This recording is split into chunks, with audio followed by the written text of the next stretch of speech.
नमस्कार, आप देख रहे हैं विशेष बुलेटिन में हूं आपके साथ उन्नति भटनागर। बुलेटिन की शुरुआत करेंगे बिहार से आ रही बड़ी खबर के साथ, जहां बिहार के सियासी रण में भाई बहन की जोड़ी देखने को मिलेगी।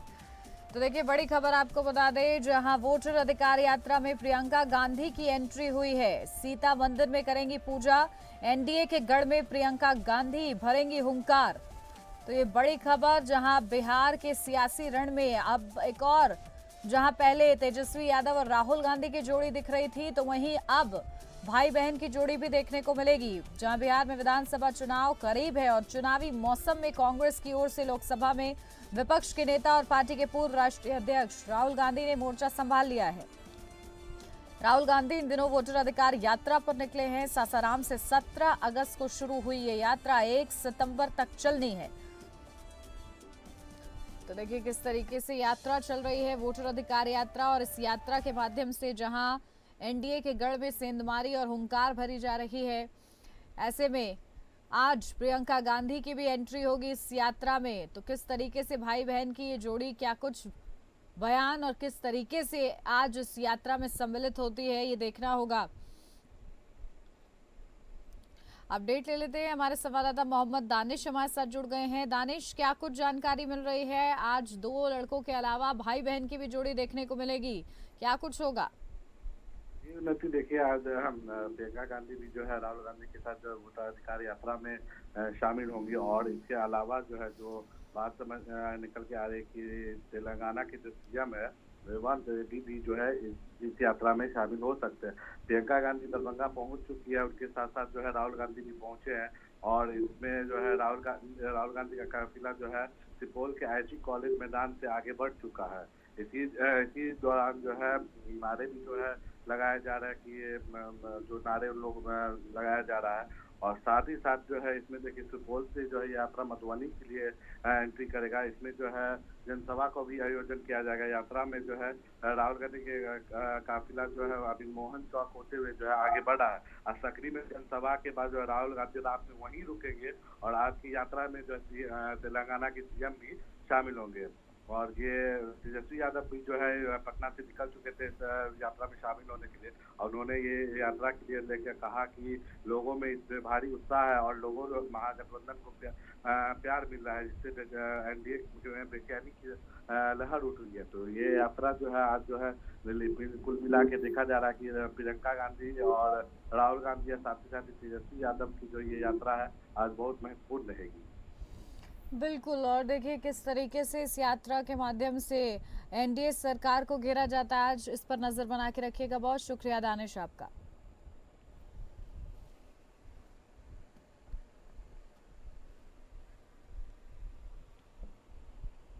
और अब खबर बिजनौर से है, जहां पीडीए कार्यक्रम का आयोजन है और इस आयोजन के लिए तैयारियां भी की गई हैं।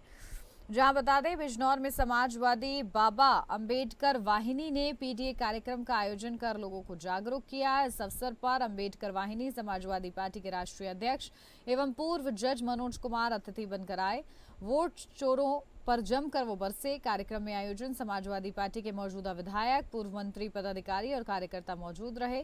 बिजनौर शहर के कोहिनूर बैंकेट हॉल में समाजवादी अंबेडकर वाहिनी ने पीडीए कार्यकर्ता सम्मेलन का आयोजन किया, जिसमें जिले भर के समाजवादी पार्टी के मौजूदा विधायक, पूर्व मंत्री, पदाधिकारी एवं सदस्य मौजूद रहे। पूर्व जज मनोज कुमार ने मीडिया से बात करते हुए कहा, बिजनौर में आयोजित समाजवादी अंबेडकर वाहिनी पीडीए कार्यकर्ता सम्मेलन में से लोगों को जागरूक करना मकसद था। वोट चोरी एक अपराध है। मौजूदा सरकार वोट चोरी कर आम जनमानस को वोट के अधिकार से वंचित करना चाह रही है, जो असंवैधानिक है। समाजवादी पार्टी ने सड़क से लेकर सदन तक इनका विरोध किया। वोट चोर गद्दी छोड़ो के नारे से मौजूदा भाजपा सरकार पर तीखा प्रहार भी किया गया।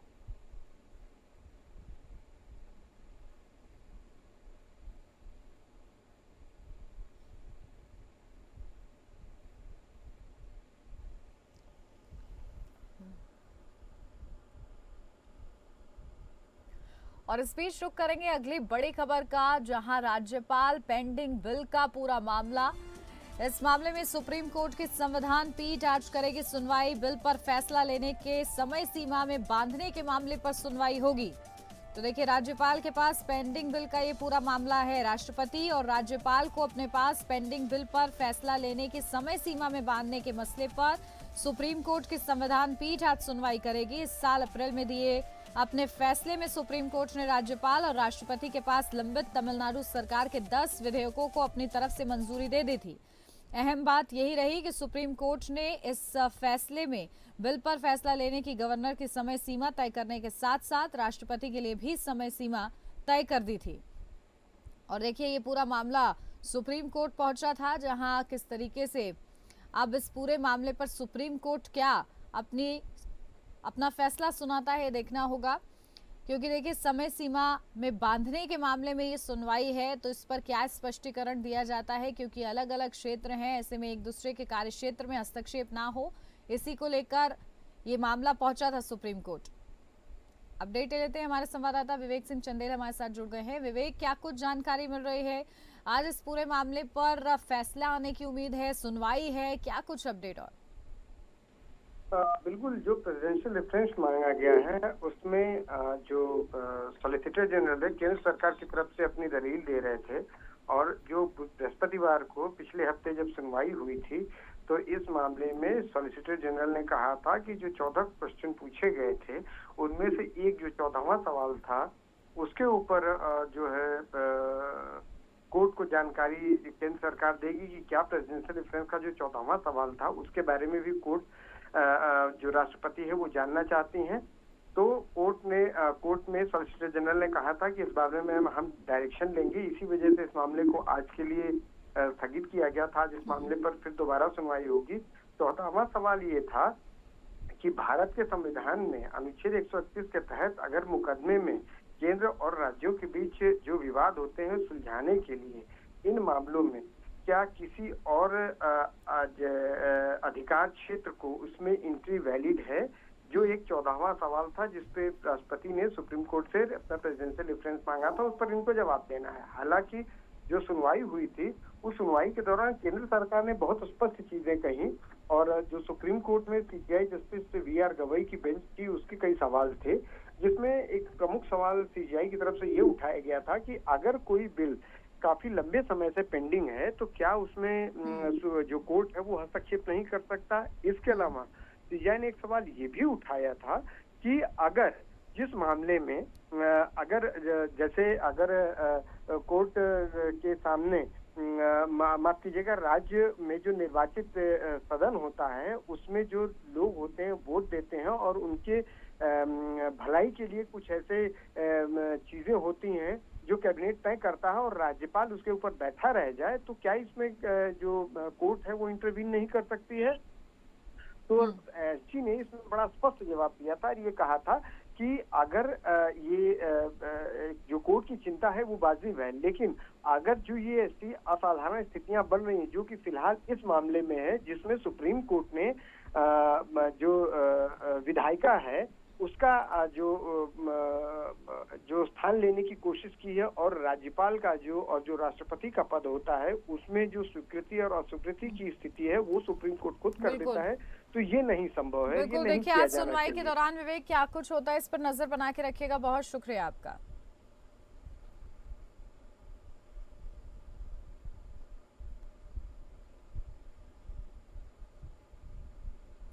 और इस बीच रुक करेंगे आ रही बड़ी खबर का, उत्तराखंड से जो कि सामने आ रही है, जहां कैबिनेट विस्तार को लेकर हलचल तेज हो गई है। 5 खाली रिक्त पदों को जल्द भरने की कवायद तेज, हाईकमान से हरी झंडी का इंतजार, कई नामों को लेकर चर्चा हो रही है। तो ये बड़ी खबर आपको बता रहे हैं, 5 खाली रिक्त पदों को जल्द भरने की कवायद तेज हुई है।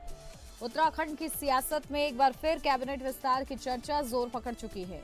लंबे समय से खाली मंत्री पदों को भरने के लिए अब हाईकमान स्तर पर गहन मंथन चल रहा है। भाजपा प्रदेश प्रवक्ता नवीन ठाकुर ने कहा कि कैबिनेट विस्तार को लेकर संगठन और केंद्रीय नेतृत्व के बीच लगातार चर्चा हो रही है और जल्द ही धामी सरकार का मंत्रिमंडल बड़ा रूप लेगा। राज्य कैबिनेट में इस समय 5 पद रिक्त हैं। इनमें से 4 पद काफी समय से खाली हैं, जबकि एक पद पूर्व संसदीय कार्य मंत्री प्रेमचंद अग्रवाल के इस्तीफे के बाद खाली हुआ था। भाजपा के कई विधायक इन पदों को भरने की कवायद का लंबे समय से इंतजार कर रहे हैं। हालांकि कई दौर की कवायद के बावजूद अभी तक निर्णय नहीं हो पाया है। सूत्रों का कहना है कि मुख्यमंत्री पुष्कर सिंह धामी की हालिया दिल्ली यात्रा के दौरान इस विषय पर शीर्ष नेतृत्व से विस्तृत चर्चा हुई है। माना जा रहा है कि अब हाईकमान की मंजूरी के बाद कैबिनेट विस्तार पर जल्द फैसला हो सकता है। अपडेट ले लेते हैं, हमारे संवाददाता योगेश सेमवाल हमारे साथ जुड़ गए हैं। योगेश, क्या कुछ जानकारी मिल रही है? कैबिनेट विस्तार को लेकर हलचल तेज हुई है, किस तरीके से ये पद भरे जाएंगे, किन नामों की सबसे ज्यादा चर्चा? बिल्कुल, अगर हम बात करें इस समय तो जिस तरह से वैसे पिछले लंबे समय से ये चर्चा चली रही है और चर्चाएं जैसे ही जो है कुछ समय चलती है उसके बाद सब विराम लग जाता है, लेकिन इस समय उम्मीद है कि शायद इस बार कैबिनेट विस्तार जरूर हो जाएगा और इसमें संतुलन जरूर देखने के लिए मिलेगा। सबसे बड़ी बात यह है कि अगर हम बात करें कि किन किन को मौका मिल सकता है तो ये कहना आसान नहीं है, लेकिन इतना जरूर है कि आप देहरादून अगर जिले की बात करें तो देहरादून जिले से मंत्री जो है एक कम हो चुके हैं, वो है प्रेमचंद अग्रवाल, उनकी जगह भरी जानी है। तो नाम चल रहा है कि हो सकता है दलित नाम कोई हो जाए। दलित नाम में खजानदास का नाम सबसे आगे चल रहा है कि वो देहरादून से भी है और दलित भी है, इस वजह से उनको मौका मिल सकता है। इसके साथ ही अगर बात करें हम तो जो विधायक है विनोद चमोली, उनको भी मौका मिल सकता है देहरादून के। इसके साथ ही अन्य कई नाम चल रहे हैं। उसके बाद अगर हम थोड़ा सा और जाएं तो गढ़वाल से जो है वो विनोद कंडारी का नाम चल रहा है, आशा नौटियाल का नाम चल रहा है। इसके साथ ही अन्य कई लोगों का नाम चल रहा है जिनको मौका मिल सकता है गढ़वाल क्षेत्र से। इसके साथ ही अगर बात करें तो कुमाऊं में भी कई नाम चल रहे हैं जिनमें दलित समीकरण बैठाने की बात भी चल रही है। कहा जा रहा है कि सब कुछ देखा जाएगा, युवा प्रतिनिधित्व भी कर सकता है, यानी कि जो कैबिनेट भरे जाने हैं 11 मंत्री पद भरे जाने हैं, माफ कीजिए 11 पूरे किए जाने हैं और 11 में से अभी फिलहाल अगर बात करें तो जिस तरह से 6 हैं, 6 के बाद जो बचे हुए हैं वो भरने, तो इसमें पूरा समीकरण देखने के लिए मिलेगा। बाकी होता है कि नहीं होता ये देखने वाली बात है, क्योंकि लंबे समय से ये चर्चाएं सिर्फ उत्तराखंड में चल रही है। ठीक है, बहुत शुक्रिया योगेश आपका तमाम जानकारी के लिए। रुक करते हैं लखनऊ से आ रही बड़ी खबर का, जहां उत्तर प्रदेश में एक बार फिर से रोजगार महाकुंभ का आगाज। सीएम योगी करेंगे शुभारंभ। 50,000 युवाओं को रोजगार देने का लक्ष्य। तो लखनऊ के गोमती नगर स्थित इंदिरा गांधी प्रतिष्ठान के सभागार में मंगलवार से 3 दिवसीय रोजगार महाकुंभ का आगाज होने जा रहा है। मुख्यमंत्री योगी आदित्यनाथ कार्यक्रम का शुभारंभ करेंगे। यहां देश की बहुचर्चित कंपनियों में करीब 50,000 युवाओं को रोजगार देने का लक्ष्य है। 8वीं पास से डिप्लोमा इंजीनियरिंग तक की शैक्षिक योग्यता रखने वाले युवा इस अवसर का लाभ ले सकते हैं। सेवा योजन विभाग के निदेशक नेहा प्रकाश ने बताया कि देश विदेश की 100 से अधिक नामी कंपनियों के प्रतिनिधि हिस्सा लेंगे। रोजगार महाकुंभ में 3 मंचों के माध्यम से युवाओं को उनकी योग्यता अनुसार शहर व प्रदेश के साथ ही विदेशों में भी रोजगार के अवसर मिलेंगे। रोजगार कॉन्क्लेव में विशेषज्ञों के साथ युवाओं की सीधी बातचीत होगी। कंपनियां ऑन स्पॉट इंटरव्यू और प्लेसमेंट ड्राइव करेंगी। प्रदर्शनी के माध्यम से युवाओं को प्रदेश की प्रगति, नई औद्योगिक नीतियों और कौशल विकास मॉडल की झलक मिलेगी। तो देखिए, यूपी में आज से रोजगार महाकुंभ का आगाज। सीएम योगी आदित्यनाथ इसका शुभारंभ करेंगे। 50,000 करीब युवाओं को रोजगार देने का लक्ष्य इसके माध्यम से बनाया गया है और रोजगार की दिशा में ये बड़ा कदम समझा जा रहा है। अपडेट ले लेते हैं, हमारे विशेष संवाददाता आनंद सिंह हमारे साथ जुड़ गए हैं। आनंद, क्या कुछ जानकारी मिल रही है? आज से शुरुआत हो रही है रोजगार महाकुंभ की, किस तरीके से युवाओं को नौकरी दी जाएगी, क्या क्राइटेरिया इस दौरान रहेगा? बिल्कुल, देखिए मिशन रोजगार के तहत मुख्यमंत्री योगी आदित्यनाथ की पहल पर ये उन्नति लखनऊ के इंदिरा गांधी प्रतिष्ठान में 26 से 28 अगस्त तक आयोजित होने जा रहा है। ये 3 दिवसीय रोजगार महाकुंभ 2025 इसको नाम दिया गया है। इसमें प्रदेश के जो करीब 50,000 जो युवा हैं उनके लिए रोजगार के अवसर खुलेंगे और 100 से अधिक जो कंपनियां, चाहे वो मल्टीनेशनल कंपनी हो चाहे भारत की कंपनी हो, वो विभिन्न क्षेत्रों में युवाओं को रोजगार देने के लिए यहाँ पर आगे आएंगी। और इसी कार्यक्रम का उद्घाटन करते हुए मुख्यमंत्री योगी आदित्यनाथ तमाम युवाओं को नियुक्ति पत्र भी प्रदान करेंगे। बिल्कुल, और देखिए किस तरीके से, क्योंकि विदेशों से भी रोजगार के अवसर मिलने का ये पूरा माहौल तैयार रहेगा, तो कौन कौन सी बड़ी कंपनीज, किस तरीके से जो लोग हैं, युवा हैं, उनको कनेक्टिविटी मिल पाएगी ताकि वो रोजगार की दिशा में आगे बढ़ सकें? बिल्कुल, तमाम क्षेत्र है, चाहे वो आईटी का सेक्टर हो जो आजकल जैसे आप कह सकते हैं भारत की इसमें एक तरह से बहुत तेजी से भारत इसमें अग्रसर हो रहा है। जो देश युवा है बहुत आगे तेजी से आगे बढ़े, तो जो तमाम बड़ी कंपनियां आईटी सेक्टर की है वो इसमें मौजूद होंगे।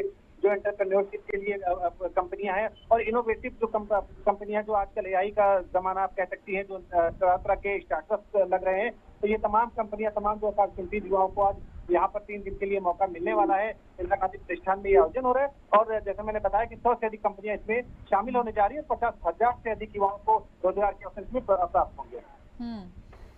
बिल्कुल, और देखिए क्योंकि बताया भी जा रहा है 100 से अधिक नामी कंपनियों के प्रतिनिधि इसमें हिस्सा लेने वाले हैं, तो ये खास पूरा कार्यक्रम होने वाला है। आनंद, किस तरीके से शुभारंभ इसका सीएम योगी आदित्यनाथ करेंगे, उनका क्या कुछ कार्यक्रम? बिल्कुल 11 बजे इस कार्यक्रम की शुरुआत होनी है। मुख्यमंत्री योगी आदित्यनाथ इसमें मौजूद रहेंगे। जो विभागों के संबंधित मंत्री हैं उनकी मौजूदगी यहाँ पर दर्ज की जाएगी और जो मुख्यमंत्री योगी आदित्यनाथ न सिर्फ कार्यक्रम का उद्घाटन करेंगे बल्कि जो तमाम युवा हैं उनको उनमें से वो कुछ को नियुक्ति पत्र प्रदान करेंगे जो विभिन्न कंपनियों की तरफ से उन्हें रोजगार दिया जा रहा है। तो एक तरह से औपचारिक शुरुआत मुख्यमंत्री योगी आदित्यनाथ आज इस कार्यक्रम की 11 बजे इंदिरा गांधी प्रतिष्ठान में करने जा रहे हैं। ठीक है, बहुत शुक्रिया आनंद आपको तमाम जानकारी के लिए।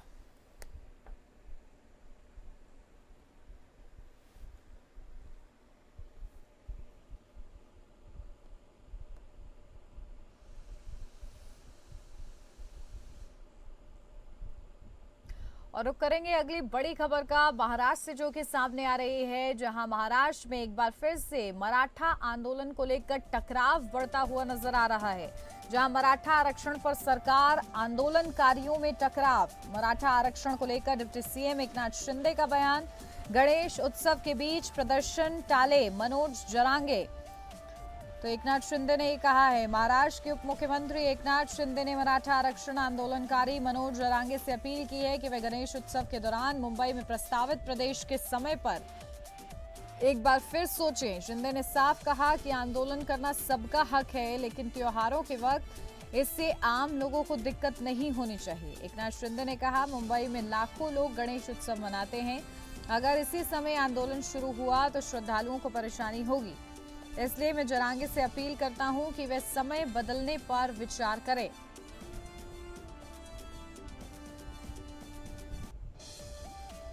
तो देखिए, बड़ी खबर आपको बता रहे हैं, महाराष्ट्र में मराठा आरक्षण को लेकर टकराव। मराठा आरक्षण पर सरकार, आंदोलनकारियों में टकराव।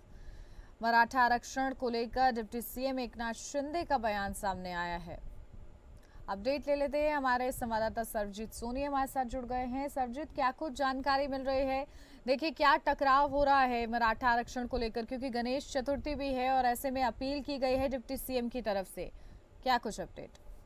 जिस तरह से मनोज जरांगे पाटिल ने आरक्षण की मांग को लेकर फिर से आवाज उठाया है और उन्होंने कहा है कि 29 तारीख को मुंबई के आजाद मैदान में लाखों कार्यकर्ता आजाद मैदान पहुंचेंगे आरक्षण की मांग को लेकर, जिसमें कानून व्यवस्था पे काफी सवाल उठेंगे। हालांकि सीएम की तरफ से भी अपील की गई है, वहीं डिप्टी सीएम एकनाथ शिंदे की तरफ से अपील की गई है कि गणेश चतुर्थी का त्योहार है जिसमें लॉ एंड ऑर्डर का सिचुएशन बिगड़ सकता है। इसको देखते हुए ये आरक्षण की जो मुंबई की तरफ जो आने के लिए मांग है वो फिलहाल उसको स्थगित किया जाए, ऐसी मांग अपना देवेंद्र फडणवीस ने वहां पे किया है। लेकिन मनोज जरांगे पाटिल पूरी तरह से आक्रामक हैं। उनका कहना है कि मैं शांतिपूर्वक जो है आंदोलन किया जाएगा। मुंबई की तरफ 2 लाख से भी अधिक कार्यकर्ता, जिसमें महिलाएं भी शामिल होंगी, आरक्षण की मांग को लेकर मुंबई की तरफ आएंगे।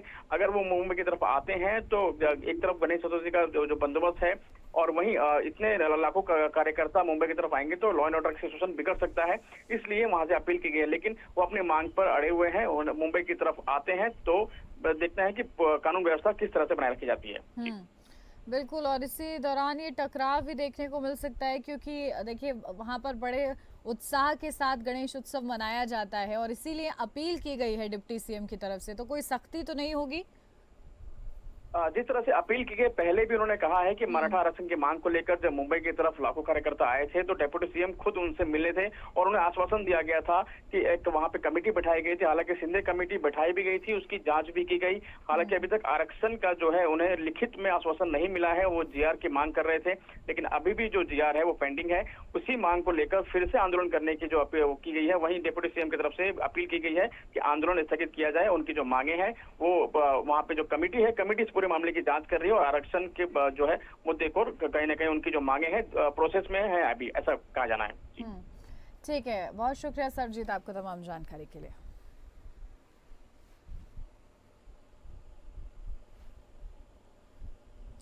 तो देखिए किस तरीके से मराठा आरक्षण को लेकर टकराव इसलिए हो रहा है क्योंकि गणेश उत्सव भी नज़दीक है और गणेश उत्सव के दौरान ही, क्योंकि लगातार मराठा आरक्षण को लेकर जो आंदोलनकारी हैं मनोज जरांगे, उनसे अपील की है डिप्टी सीएम एकनाथ शिंदे ने कि वो अपना ये प्रदर्शन टाल दें, लेकिन वो भी अपनी मांग पर अड़े हुए हैं और उनकी तरफ से कहा जा रहा है कि शांतिपूर्वक तरीके से वो प्रदर्शन करेंगे। अब ऐसे में देखना होगा कि किस तरीके से समन्वय बैठाया जाता है, क्योंकि गणेश चतुर्थी भी है और इस दौरान देश विदेश से भी लोग पहुंचते हैं और बड़े उत्साह के साथ ये मनाया जाता है उत्सव। और अब रुक करेंगे झारखंड से आ रही बड़ी खबर का, जहां झारखंड के मॉनसून सत्र में आज विशेष चर्चा होगी कृषि के मुद्दे पर, जहां मंत्री सदन में रखेंगे नुकसान का ब्यौरा। तो देखिए आज झारखंड विधानसभा के मॉनसून सत्र विधानसभा में होगा, कृषि मुद्दे पर चर्चा। तो झारखंड विधानसभा के मॉनसून सत्र के दौरान अतिवृष्टि की वजह से राज्य में खेती बाड़ी की स्थिति और सरकार द्वारा अन्नदाताओं को राहत देने के लिए उठाए जा रहे कदमों को लेकर विशेष चर्चा होगी। राज्य की कृषि पशुपालन एवं सहकारिता मंत्री शिल्पी नेहा तिर्की ने इसकी जानकारी देते हुए बताया कि अतिवृष्टि से हुए नुकसान का डैमेज कंट्रोल करने की पूरी कोशिश विभाग ने की है। उन्होंने कहा कि धान की रोपनी में हमने काफी हद तक डैमेज कंट्रोल कर लिया है। कृषि मंत्री शिल्पी नेहा तिर्की ने बताया कि अतिवृष्टि से हुए फसलों के नुकसान का अभी तक जो आंकड़ा प्राप्त हुआ है उसे वे सदन के पटल पर रखेंगी। उनका आग्रह विधानसभा के सभी माननीय सदस्यों से यही होगा कि वे अपने सुझाव और अहम विचार रखें। कृषि मंत्री ने कहा कि सरकार जब तिलहन दलहन मक्का एवं अन्य फसलों के नुकसान का अन्नदाताओं को मुआवजा देगी।